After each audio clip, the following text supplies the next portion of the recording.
Hello, my name is George, and in this video, we're talking about how to consolidate debt on your own without hiring a company to do it for you.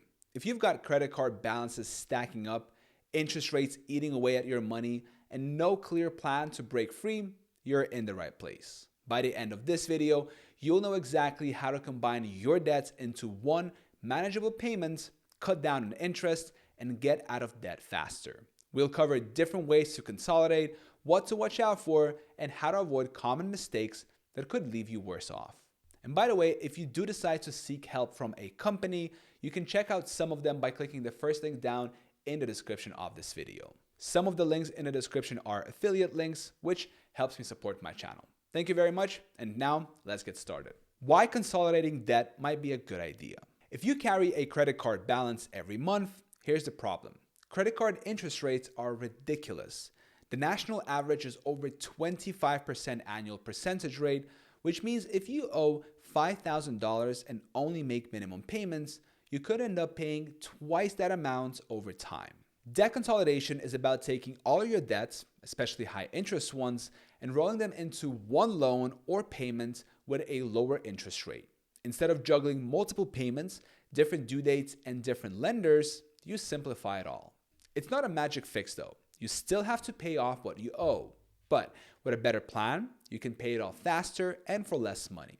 Let's talk about how to do it. Can you use a credit card to pay off your credit card debt?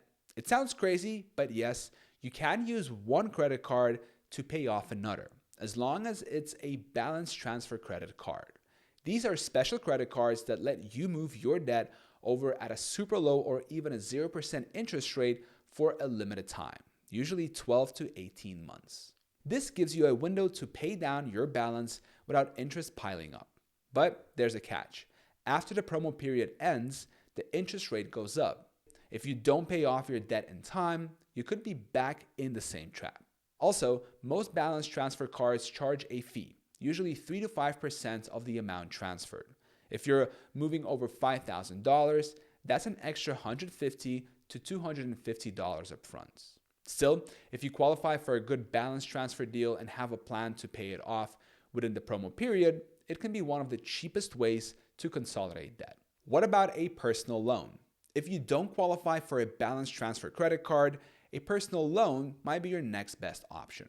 A personal loan lets you borrow money at a lower interest rate, use it to pay off your credit card debt, and then pay back the loan in fixed monthly payments. The biggest benefit? You'll know exactly when your debt will be paid off. Unlike credit cards that let you keep borrowing, a personal loan has an end date, so you won't stay stuck in debt forever. Just keep in mind that personal loans aren't free money. They come with interest rates and sometimes fees. Also, if your credit score isn't great, you might not get the low interest rates you were hoping for. Can you use your home to pay off debt? If you own a home or have equity, meaning your home is worth more than what you owe on it, you could use a home equity loan or a home equity line of credit to pay off debt. These loans typically come with much lower interest rates than credit cards. But here's the risk. Your house is on the line. If you can't make the payments, you could lose your home. This is why financial experts usually don't recommend turning unsecured debt, like credit cards, into secured debts, like a home loan, unless you're absolutely sure you can pay it off. If you do go this route, be smart about it.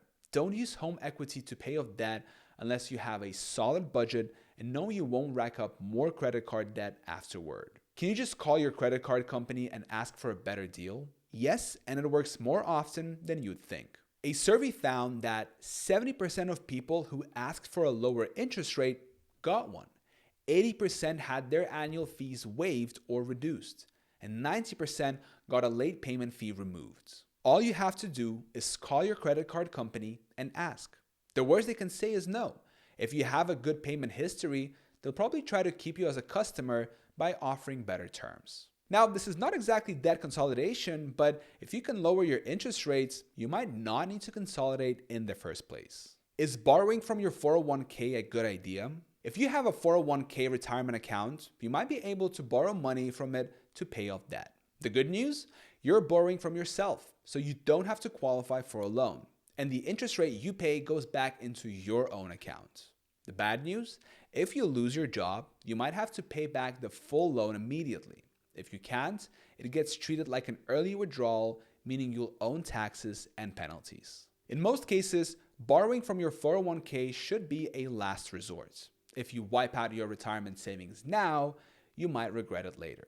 How to avoid the biggest debt consolidation mistakes. Debt consolidation can save you money, but only if you do it right. Here are some common mistakes to avoid.